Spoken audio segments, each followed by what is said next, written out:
বন্ধুরা, চলছে ঢাকা টু সিলেট মহাসড়কের কাজ। কাশপুর থেকে গাউসিয়া 6 লাইনের যে প্রকল্প, এটা কাশপুর থেকে সিলেট। তো এখন খুবই গতি নিয়ে কাজ এগিয়ে যাচ্ছে। আশা করি খুব দ্রুতই এই রাস্তা চালু হয়ে যাবে। বর্তমানে দেখেন কি পরিমাণ কাজ হচ্ছে, কত বড় বড় ঢালাই দেওয়া হচ্ছে।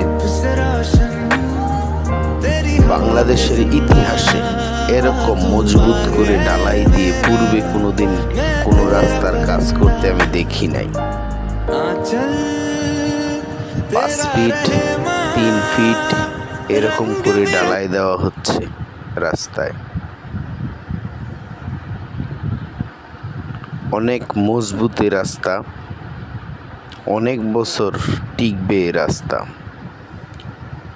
আশা করি বাংলাদেশের প্রতিটা রাস্তা যদি এভাবে ঢালাই দেওয়া হয়, এভাবে করা হয়, তাহলে 100 বছর 80 বছর আর ওই রাস্তায় কাজ করতে হবে না। মানুষের যে অর্থ রাজস্ব আয় ট্যাক্স, সেটা সঠিক জায়গায় পৌঁছাবে বলে আমি মনে করি। মানুষের যে রাজস্ব আয় ট্যাক্স, সেটা যেন সঠিকভাবে পৌঁছায়, সেটাই আমার দাবি।